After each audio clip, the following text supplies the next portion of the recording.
بسم الله الرحمن الرحيم والشمس وضحاها والقمر إذا تلاها والنهار إذا جلاها والليل إذا يغشاها والسماء وما بناها والأرض وما طحاها ونفس وما سواها فألهمها فجورها وتقواها قد أفلح من زكاها وقد خاب من دساها كذبت ثمود بطغواها إذ انبعث أشقاها فقال لهم رسول الله ناقة الله وسقياها فكذبوا وعقروها فدمدم عليهم ربهم بذنبهم فسواها ولا يخاف عقباها صدق الله العلي العظيم. صلوا على محمد وآل محمد.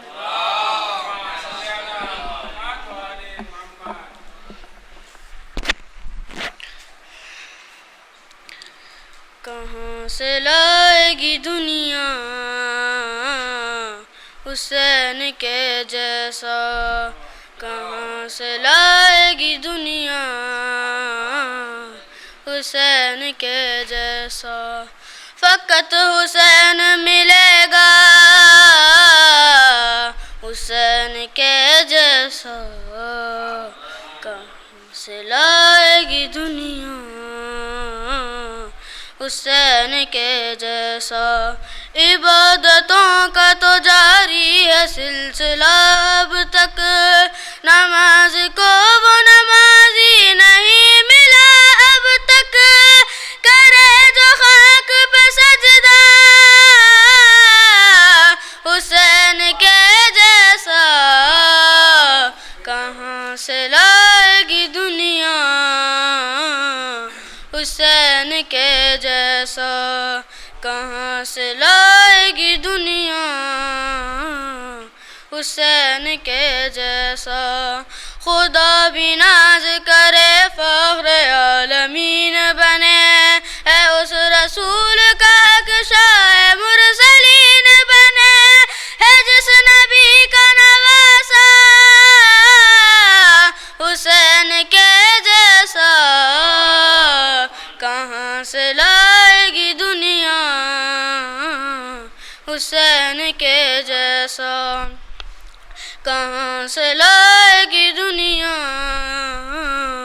حسین کے جیسا، فضیلتیں جو کوئی کربلا کی پوچھے گا، مجھے یقین ہے کعبہ جواب یہ دے گا، نہیں کسی کا بھی روزہ حسین کے جیسا، کہاں سے لائے گی دنیا حسین کے جیسا، کہاں سے لائے گی دنیا حسین کے جیسا، دل ارمان رہی ہیں شجاعتیں تم کو، سلام کرتی ہیں اصغر شہادتیں تم کو، ہے 6 مہینے میں جذبہ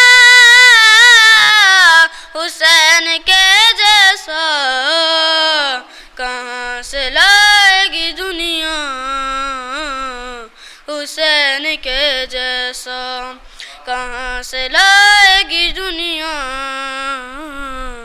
حسین کے جیسا، شکست کس کی ہے میدان میں فیصلہ کر لے، دلیل چھوڑ دے آجا مباہلہ کر لے، ہے تیرے دست تو لے آ حسین کے جیسا، کہاں سے لائے گی دنیا حسین کے جیسا، کہاں سے لائے گی دنیا حسین کے جیسا، یہ صرف خط نہیں تحریر ہے مقدر کی، حبیب تم پہ عنایت ہوئی ہے سرور کی، تمہیں بلاتا ہے مولا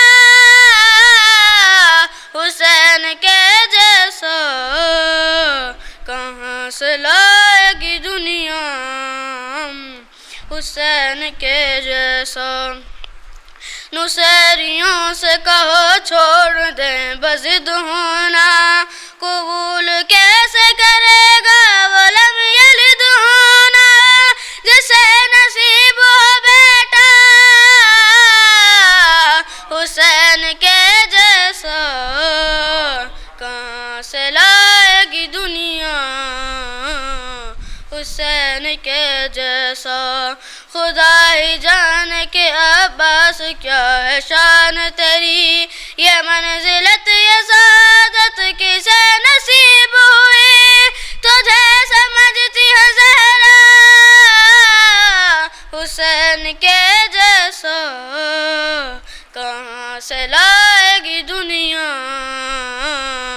حسین کے جیسا، سکھا گئی زبانیں کو ثانی زہرا، یہی عقیدہ مختار اور تکلم کا، کہاں ہے ورد کوئی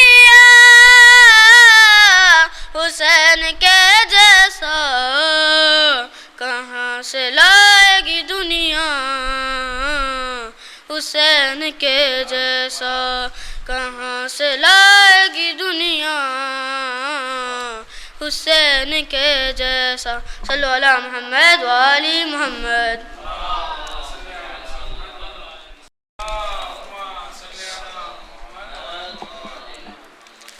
چند مصرے امام حسن کی شان میں۔ حسن کو بادشاہ خاص و عام کہتے ہیں، حسن کو بادشاہ خاص و عام کہتے ہیں، علی کا نائب قائم مقام کہتے ہیں۔ حسن جن کو بادشاہ خاص و عام کہتے ہیں، علی کا نائب جن کو قائم مقام کہتے ہیں، دلیل ایک ہی کافی ہے ان کی عظمت میں جنہیں حسین بھی اپنا امام کہتے ہیں، دلیل ایک ہی کافی ہے جنہیں حسین بھی اپنا امام کہتے ہیں۔ حسن کے ذکر میں جب بھی ذکر کردار کیا، حسن کے ذکر میں جب بھی کردگار کیا، میرے خدا نے اسے حمد میں شمار کیا، میرے خدا نے اسے حمد میں شمار کیا، خطا میں اس کو کنینین نے شمار کیا، خطا میں اس کو کنینین نے شمار کیا، حسن کے ذکر میں جس نے بھی اختصار کیا، خطا میں اس کو نکینین نے شمار کیا، حسن کے ذکر میں جس نے بھی اختصار کیا، خدا کا شعر ہوا اپنے شعر پر نازا، خدا کا شعر ہوا اپنے شعر پر نازا، قلم کی نوک سے شبر نے جب شکار کیا، قلم کی نوک سے شبر نے جب شکار کیا، حسن کے ذکر میں جب بھی کردگار کیا، پلک جھپکتے ہی بدبخت بن گیا عورت، پلک جھپکتے ہی بدبخت بن گیا عورت، حسن نے لہجہ کن ایسا اختیار کیا، حسن نے لہجہ کن ایسا اختیار کیا۔ صلو علی محمد وآل محمد۔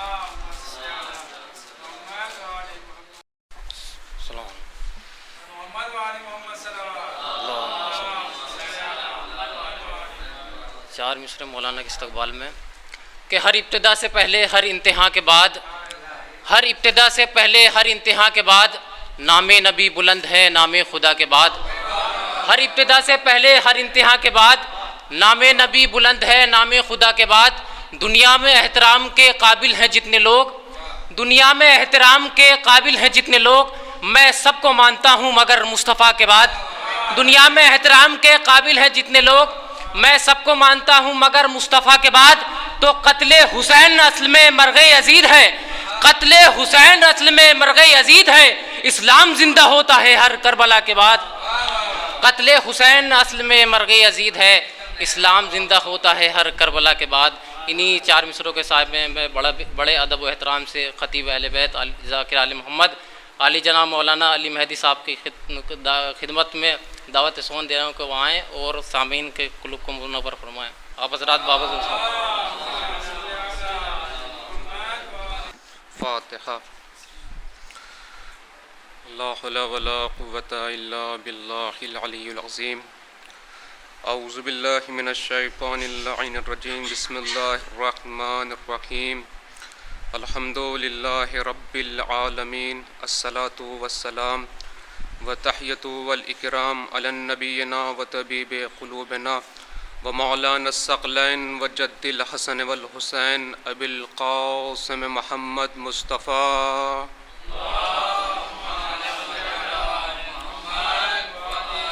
وأهل بيته الطيبين الطاهرين المعصومين المنتجبين المنتخبين ولعنة الله على أعدائهم في أجمعين، أما بعد فقد قال الله سبحانه وتعالى في كتابه المبين وهو أصدق الصادقين وقوله الحق بالحق۔ بسم الله الرحمن الرحيم، ألف لام ميم، ذلك الكتاب لا ريب فيه هدى للمتقين۔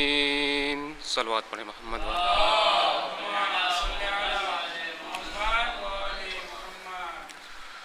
عزیزان محترم، سامعین حضرات، عاشقان علی، محبان اہل بیت، آپ حضرات اس فرش اعزا پر تشریف لائے ذکر آل محمد سننے کے لیے، اور ایسے ایام میں کہ جو ایسے ایام چل رہے ہیں، یہ ماہ رمضان مبارک کہ جس میں سانس لینا عبادت ہے، سونا عبادت ہے، جاگنا عبادت ہے، آپ حضرات ایسے ایام میں ذکر آل محمد کو سن رہے ہیں کہ جس کی بہت بڑی عظمت ہے۔ اور اس ماہ مبارک میں قرآن کریم نازل ہوا۔ یہ اللہ کی وہ آخری کتاب ہے کہ جسے اللہ نے اپنے حبیب خاص پر نازل کیا۔ اس کتاب کے لیے لفظ ہدایت بہت زیادہ نازل ہوا، بہت زیادہ ذکر کیا۔ یہ کتاب ہدایت ہے متقین کے لیے، اور یہ کتاب لا ریب ہے، اس میں کوئی شک نہیں کر سکتا، یہ وہ کتاب ہے۔ دنیا میں اور بھی کتابیں نازل ہوئیں، اس سے پہلے اور بھی کتابیں نازل ہوئیں، وہ بھی کتاب ہدایت تھیں۔ انبیاء پر صحیفے نازل ہوئے، وہ بھی کتاب ہدایت تھے، لیکن جس شدت کے ساتھ اللہ نے اس کتاب کے بارے میں کتاب ہدایت کا لفظ استعمال کیا اور کے لیے استعمال نہیں کیا۔ کیوں؟ اس لیے توریت کتاب ہدایت تھی، زبور کتاب ہدایت تھی، انجیل کتاب ہدایت تھی، لیکن جب تک صاحب کتاب رہا وہ کتاب محفوظ رہی۔ جب صاحب کتاب چلا گیا تو جو بھی قوم والے تھے انہوں نے اس کتاب کو بگاڑ دیا، کچھ بڑھا دیا، کچھ گھٹا دیا۔ اگر یہ آخری کتاب تھی، اللہ اس کو بھی اگر امت کے حوالے کر کے چلے جاتا، اگر اللہ اس کو بھی امت کے حوالے کر دیتا تو نہ جانے اس کتاب میں بھی کیا تعریف ہو جاتی۔ اللہ نے کہا صرف کتاب کو نہیں چھوڑوں گا، کتاب کے ساتھ ساتھ آل محمد کو بھی چھوڑوں گا۔ ایک صلوات پڑھیں محمد و آل محمد پر۔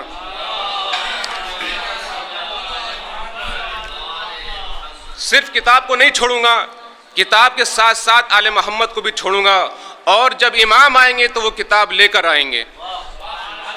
امام زمانہ جب ظہور کریں گے تو وہ کتاب امام کے ہاتھ میں ہوگی.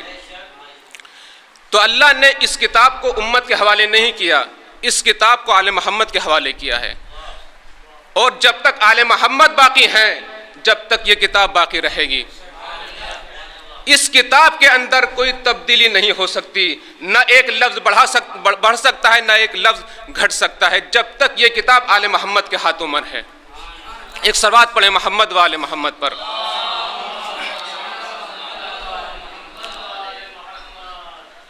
یہ کتاب ہدایت ہے.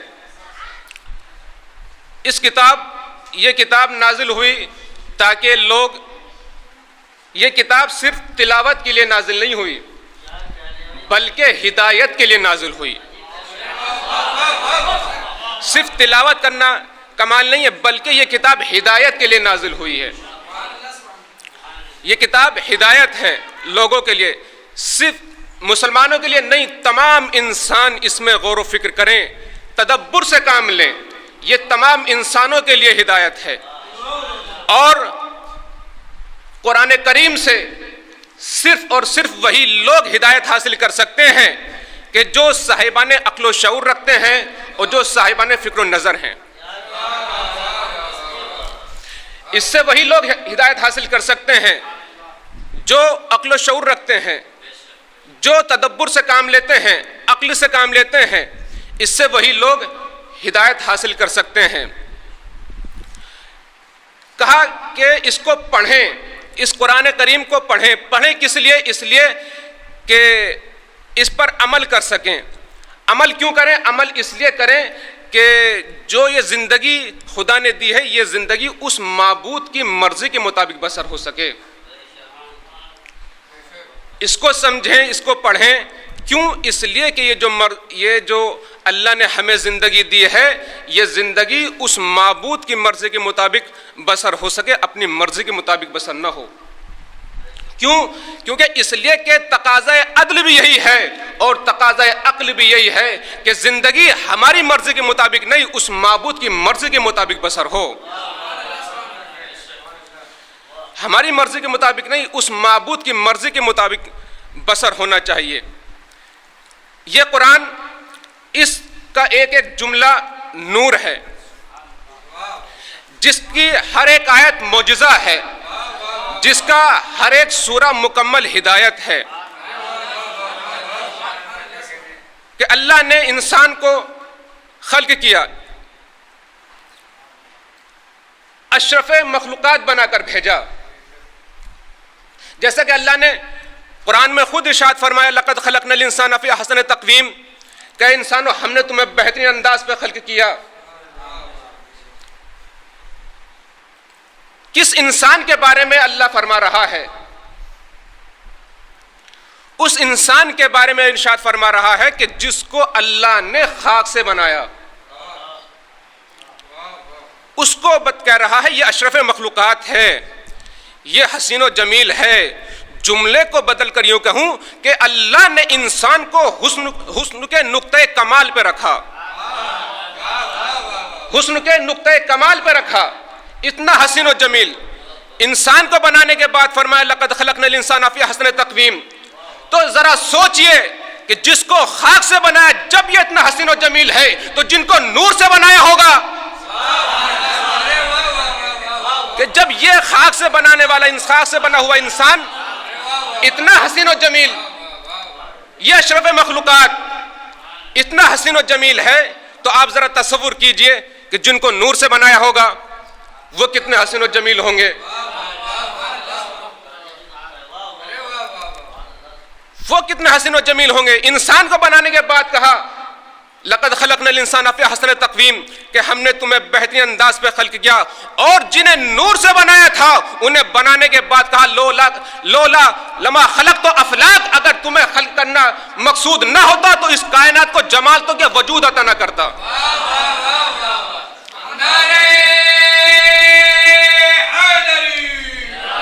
لولا کا لما خلقت افلاک، اگر تمہیں خلق کرنا مقصود نہ ہوتا تو اس کائنات کو جمال تو کیا وجود عطا نہ کرتا، وجود عطا نہ کرتا اس کائنات کو. اگر تمہیں خلق کرنا مقصود نہ ہوتا تو اللہ نے، اللہ کی یہ کتاب، یہ مبارک کتاب جو یہ اسلامی تعلیمات کی آخری کتاب ہے، کہ جس کا ہر جملہ انسان کو اچھے کردار کے ساتھ زندگی گزارنے کی دعوت دیتا ہے، برے کام سے، برے کردار کے ساتھ زندگی گزارنے کی اجازت نہیں دیتا، اچھے کردار کے ساتھ زندگی گزارنے کی دعوت دیتا ہے، پیغام دیتا ہے یہ قرآن کریم، برے کردار کے ساتھ دعوت نہیں دیتا۔ جو بھی انسان اپنے کردار کو، اچھے کردار سے اپنی زندگی کو آراستہ کر لیتا ہے تو وہ انسان کامیاب ہو جاتا ہے، وہ انسان کامیاب ہو جاتا ہے۔ کیوں؟ اس لیے امام فرماتے ہیں، وہ امام کی نظر میں کیسا ہو جاتا ہے کہ جو انسان اپنی زندگی کو اچھے کردار کے ساتھ آراستہ کر لیتا ہے تو امام اسے لائق سلام بھی قرار دیتے ہیں، لائق مبارکباد بھی قرار دیتے ہیں۔ اگر جو انسان اپنی زندگی کو اچھے کردار کے ساتھ آراستہ کر لیتا ہے تو امام لائق سلام بھی قرار دیتے ہیں اور لائق مبارکباد بھی قرار دیتے ہیں۔ یعنی مقام فخر میں امام فرماتے ہیں کہ مالک اشتر میرے لیے ویسے مددگار رہے جیسے میں رسول کے لیے رہا کرتا تھا، ویسے مددگار رہے جیسے میں رسول کے لیے رہا کرتا تھا۔ یعنی کہ غیر معصوم اپنی زندگی کو اچھے کردار کے ساتھ آراستہ کر لیتا ہے تو امام مقام فخر میں اسے لائق سلام بھی قرار دیتے ہیں، لائق مبارکباد بھی قرار دیتے ہیں۔ کیوں؟ اس لیے کہ اچھا کردار ہے تو انسان کامیاب ہے، برا کردار ہے تو انسان کامیاب نہیں ہے۔ یہ تو کہا جاتا ہے کہ انسان کو صاحب علم بنا دیا جائے تو وہ اپنی زندگی اچھے کردار کے ساتھ آراستہ کر سکتا ہے۔ یہ ایک نعرہ ہے کہ انسان کو صاحب علم بنا دیا جائے کہ وہ اپنی زندگی کو اچھے کردار کے ساتھ اپنا سکتا ہے، گزار سکتا ہے۔ اگر ایک جملہ میں آپ کو پہلے بتا دوں کہ اچھا کردار، یہ یاد رکھیے گا جملہ، توجہ فرمائیے گا، اچھا کردار موقوف ہے اچھے ایمان کے اوپر۔ اچھا کردار موقوف ہے اچھے ایمان کے اوپر، یہ جملہ یاد رکھیے گا آپ۔ کیا علم انسان کو برائی سے روک سکتا ہے؟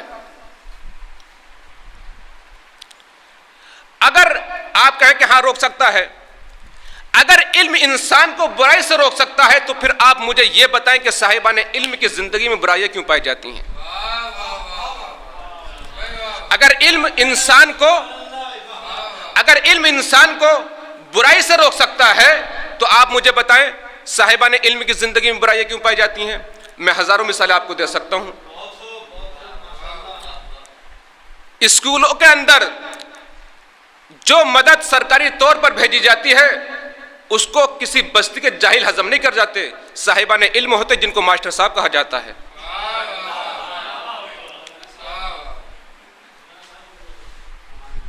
جن کو ماسٹر صاحب کہا جاتا ہے، کون ہضم کر جاتا ہے؟ کسی بستی کے جاہل ہوتے ہیں؟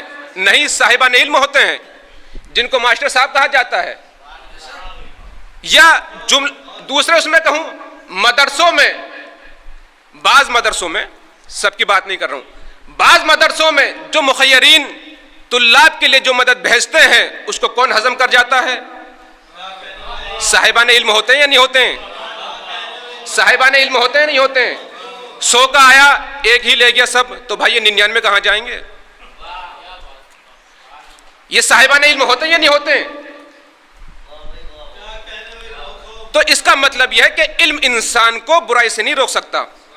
یقیناً بات ٹھیک ہے کہ جتنی برائیاں جنم لیتی ہیں، جہالت کی گود سے ساری برائیاں جنم لیتی ہیں، لیتی ہیں نہیں لیتی؟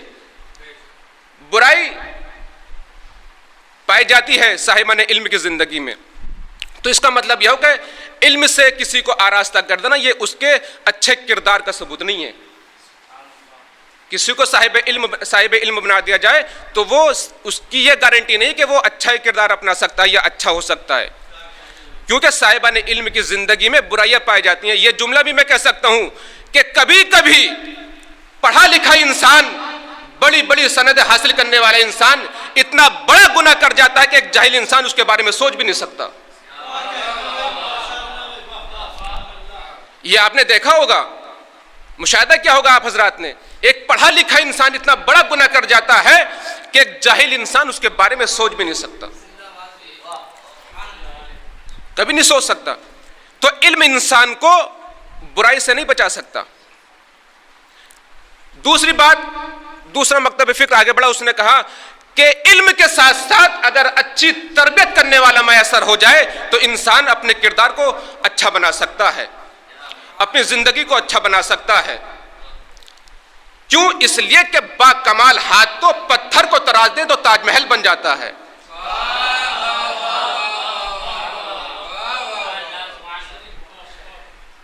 تو علم کے ساتھ ساتھ اگر اچھی تربیت کرنے والا میسر ہو جائے تو انسان اپنی زندگی اچھے کردار کے ساتھ آراستہ کر سکتا ہے، اچھی زندگی گزار سکتا ہے۔ لیکن عقل کی میزان پر اس بات کو تولا جائے تو یہ بھی پوری نہیں اترتی۔ اگر اچھی تربیت کرنے والا میسر ہو جائے تو انسان اچھا بن سکتا ہے، لیکن عقل کی میزان پہ اس کو تولا جائے تو یہ بات بھی پوری نہیں اترتی۔ کیوں؟ اس لیے کہ ہمارے نبی سے اچھا تربیت کرنے والا کون ہو سکتا ہے؟ ہمارے نبی سے اچھی تربیت کرنے والا کون ہو سکتا ہے؟ اگر تربیت سے اچھے ہو جاتے تو پھر آیت کیوں آئی؟ اے رسول آپ کے درمیان کچھ منافق بھی پائے جاتے ہیں، پھر آیت کیوں آئی ہے کہ اے رسول آپ کے درمیان کچھ لوگ منافق بھی ہیں؟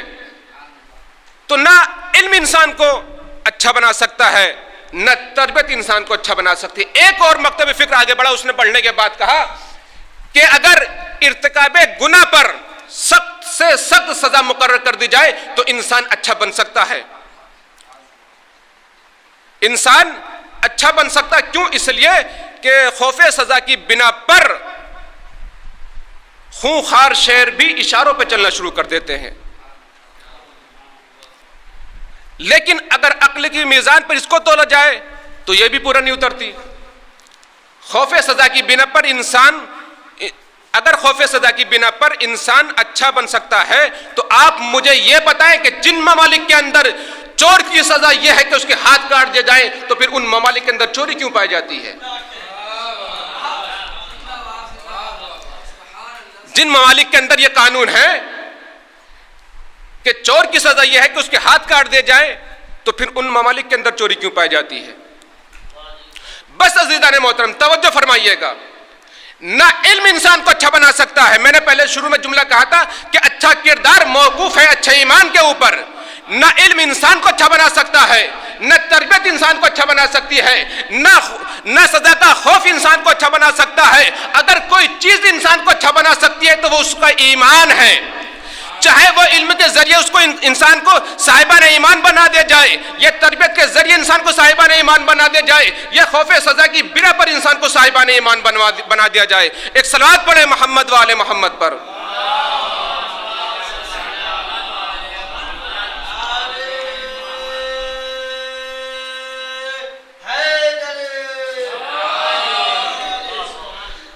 صرف ایمان ہے، ایمان کے ذریعے انسان کامیاب ہو سکتا ہے، نہ علم کے ذریعے انسان گناہ سے بچ سکتا ہے، نہ تربیت کے ذریعے، نہ ارتکاب گناہ کی بنا پر، خوف سزا کی بنا پر۔ اگر کوئی چیز ہے انسان کو جو بچا سکتی ہے تو وہ صرف ایمان ہے، چاہے وہ علم کے ذریعے انسان کو صاحبان ایمان بنا دیا جائے، یا تربیت کے ذریعے انسان کو صاحبان ایمان بنا دیا جائے، یا ارتکاب گناہ پر یا خوف سزا کی بنا پر انسان کو صاحبان ایمان بنا دیا جائے۔ ایمان کے ذریعے انسان کامیاب ہو سکتا ہے۔ اور کون سا ایمان؟ کتنا صدیوں والا ایمان؟ صدیوں والے ایمان کی ضرورت نہیں ہے۔ اگر ایمان لمحے بھر کا ہے تو وہ انسان کی زندگی میں انقلاب پیدا کر سکتا ہے، لمحے بھر کا ایمان۔ اس کی آپ کربلا کے واقعے سے آپ دیکھ سکتے ہیں، جناب حر، صرف لمحے بھر میں جناب حر کیا انقلاب پیدا کیا؟ آپ کے سامنے موجود ہے جناب حر کا پورا واقعہ. چند لمحوں میں کہاں تھے جناب حر، کہاں آ گئے. اور قرآن مجید میں آپ دیکھیں کہ جب دربار فرعون میں، ایمان کی طاقت بتا رہا ہوں آپ کو، کہ جب دربار فرعون میں فرعون کے جادوگروں نے عصائے موسیٰ کو اژدہا بنتے ہوئے دیکھا تو جادوگروں نے کہا اے فرعون، حق تیرے ساتھ نہیں ہے، موسیٰ کے ساتھ ہے. کہ حق تیرے ساتھ نہیں ہے، موسیٰ کے ساتھ ہے. فرعون نے کہا کہ میں نے تمہیں اس لیے نہیں بلایا تھا کہ تم موسیٰ کی تائید کرو، میں نے تو تمہیں موسیٰ کی تردید و تکذیب کے لیے بلایا تھا، تم موسیٰ کی تائید کرنے لگے. کہا اے فرعون، حق تیرے ساتھ نہیں ہے، حق موسیٰ کے ساتھ ہے. تو یہ بتائیں، یہ لمحوں بھر کا ایمان ہے، کوئی پرانا ایمان نہیں ہے، لمحوں بھر کا ایمان. توجہ فرمائیے گا، جو جادوگر فرعون کے تھے، فرعون کے دربار میں تھے اور حالت کفر میں، توجہ فرمائیے گا، توجہ فرمانا کہ حالت کفر میں اتنے بزدل تھے، اتنے بزدل تھے کہ اپنے جیسے کو خدا کہہ رہے تھے. اتنے بزدل تھے کہ اپنے جیسے کو خدا کہہ رہے تھے. لیکن جب صاحبان ایمان ہو گئے تو اسی کی آنکھوں میں آنکھیں ڈال کر کہہ رہے تھے اے فرعون، حق تیرے ساتھ نہیں ہے، موسیٰ کے ساتھ ہے. پھر کتنے جری ہو گئے. ایک صلوات پڑھے محمد والے محمد پر.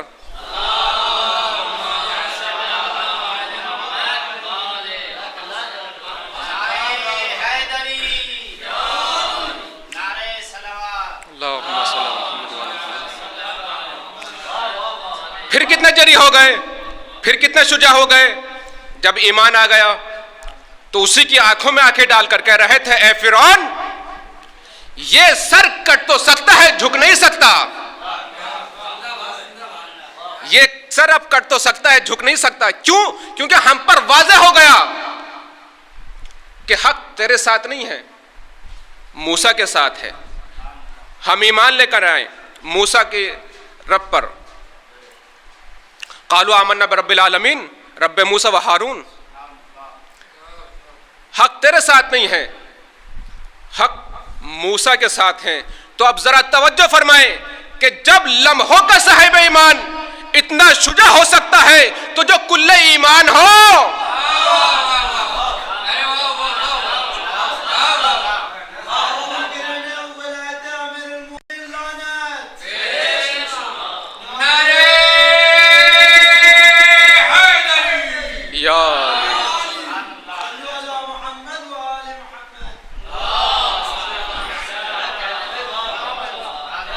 جب لمحوں کا صاحبان ایمان،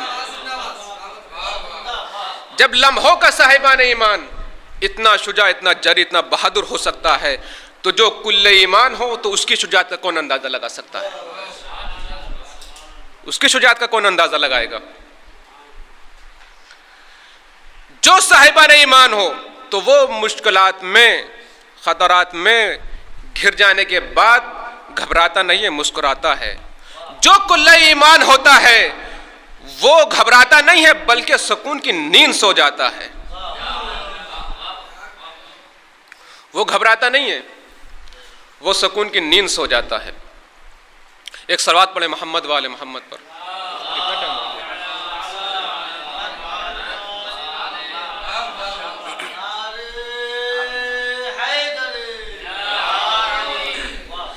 یہ ہے ایمان کی طاقت کہ انسان کے پاس اگر ایمان ہے تو وہ پھر کسی سے ڈرتا نہیں ہے. کیونکہ علی والوں کی عادت بھی یہی ہوتی ہے کہ وہ کسی سے گھبراتے نہیں ہیں. وہ مشکلات و خطرات میں گھر جانے کے بعد مسکراتے نہیں ہیں.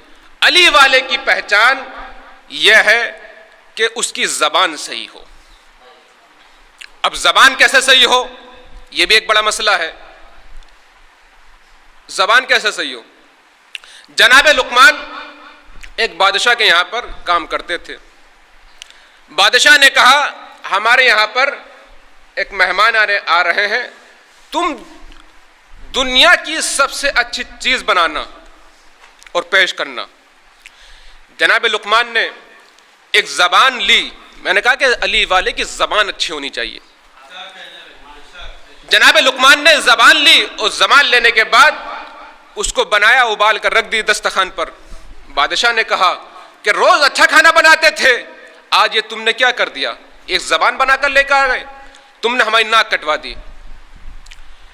کہا کہ حضور آپ نے کہا تھا کہ دنیا کی سب سے اچھی چیز بنا کر لے کے آنا.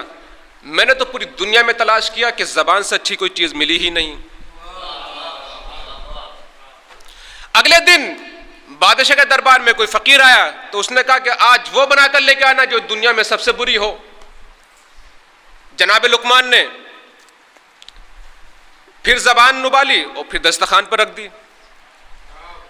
کہا کل ہم نے تم سے کہا کہ تم سب سے اچھی چیز بنا کر لے کے آنا, تم زبان لے کر آ گئے. ہم نے آج تم سے کہا جو سب سے بری چیز ہو وہ بنا کر لے کر آنا, تم نے پھر زبان رکھ دی. ماجرا کیا ہے؟ کہا کہ آقا آپ نے ہی کہا تھا کہ سب سے اچھی چیز بنا کر لے کر آنا. میں نے پوری دنیا میں تلاش کیا, اس سے اچھی چیز کوئی نہیں ملی. آپ نے کہا سب سے بری چیز بنانا, میں نے پوری دنیا میں تلاش کیا, زبان سے بری کوئی چیز نہیں ملی. تو یہ ہے کہ علی والے کی زبان اچھی ہو. تو کیسے پتہ چلے کس کی زبان اچھی ہے کس کی زبان بری ہے؟ میں نے کہا مولا آپ ہی بتا دیجئے کس کی زبان اچھی ہے اور کس کی زبان بری ہے. مولا نے کہا اتنا چھوٹا مسئلہ مجھ سے معلوم کرنے آئے ہو, جاؤ میثم کے پاس, جاؤ جناب میثم کے پاس, ان سے معلوم کرو کہ وہ بتائیں گے کون سی زبان اچھی ہے کون سی زبان بری ہے. ہم نے کہا ہے جناب میثم تمر آپ بتائیں کون سی زبان اچھی ہے کون سی زبان بری ہے. جناب میثم نے کہا میں گلی کوچے میں نہیں بتاؤں گا, دربار میں نہیں بتاؤں گا, گھر میں نہیں بتاؤں گا, مجھے دار پہ چڑھ جانے دو, وہاں سے بیان دوں گا کہ جو علی کی مدحت میں کھلے اس سے اچھی زبان کوئی نہیں ہے, جو علی کے بغض میں کھلے اس سے بری زبان کوئی نہیں ہے.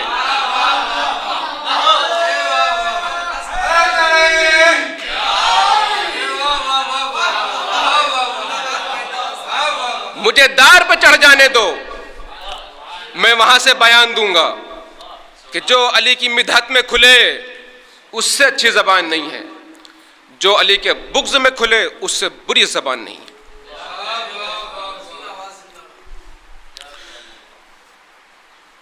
تو بس عزیزوں, علی والوں کی زبان اچھی ہوتی ہے.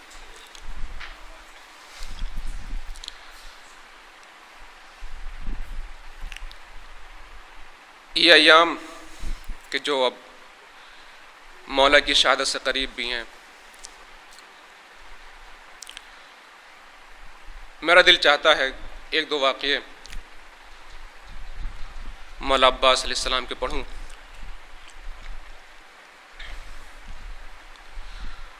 مولا عباس امام حسین علیہ السلام کے پاس آئے اور کہا آقا مجھے مننے کی اجازت دے دیجیے. مولا نے کہا اے عباس تم میرے لشکر کے علمبردار ہو, میں تمہیں کیسے اجازت دے دوں؟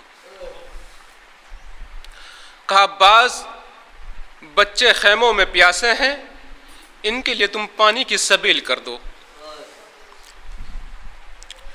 مولا عباس نے مشکیزہ اٹھایا اور نہر فرات کی طرف چلے, پانی بھرا, اور جب واپس ہو رہے تو ایک ظالم نے عباس کے بازو قلم کر دیا. تھوڑی دیر کے بعد عباس کا بایاں بازو قلم ہو گیا. جب دونوں بازو قلم ہو گئے تو عباس نے اس مشکیزے کو دانتوں میں بھینچ لیا. ایک ظالم نے ایسا تیر مارا کہ جو مشکیزے پہ لگا اور سارا پانی بہہ گیا, اور ایک ظالم نے ایسا تیر مارا کہ جو عباس کی آنکھ میں آ کے لگا. ایک ذاکر نے یہ پڑھا کہ عباس کے سر پر گرز نہیں لگا تھا. وہ ذاکر جب اپنے گھر جا کر سو گئے, جب خواب میں دیکھا کہ عباس آئے ہیں اور کہتے ہیں ذاکر دیکھ میرے سر کا زخم دیکھ لے, میرے سر پر گرز لگا تھا.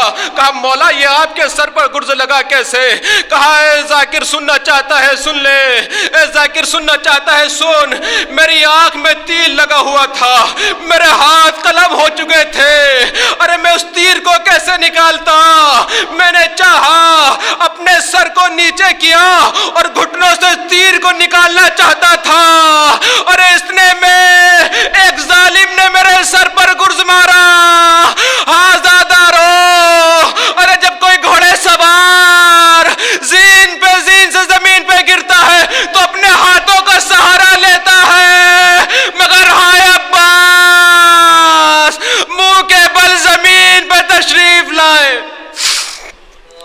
آزادارو، ایک قافلہ جب ہندوستان سے کربلا زیارت کے لیے آیا، آنے کے بعد مولا عباس کی زیارت کی، حرم کی زیارت کی، لیکن جب وہ سرداب میں گئے، جب سرداب میں نیچے گئے جہاں پانی طواف کر رہا ہے، تو وہاں کچھ لوگ گریا کر رہے تھے، ماتم کر رہے تھے، مصائب پڑھ رہے تھے، لیکن ایک زائر نے اس پانی کو ایک شیشے میں لے لیا۔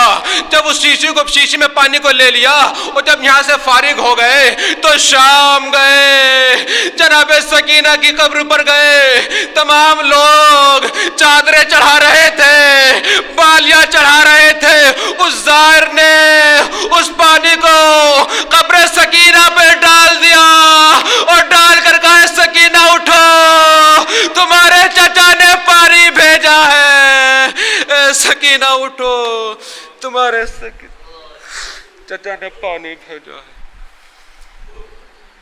انا للہ و انا الیہ راجعون، رضا بقضائہ و تسلیما لامرہ۔ پروردگار تجھے واسطہ والے محمد کے صدقے میں ہماری اس مختصر عبادت کو قبول فرما۔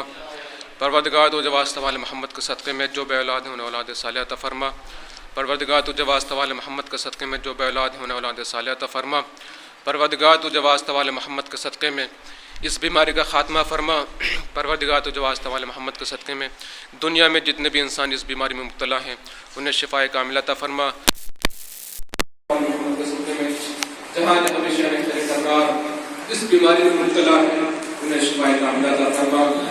پروردگار تجھے واسطہ والے محمد کے صدقے میں ہمارے ایمان کے ذکر تاجر فرما، تاجر فرما۔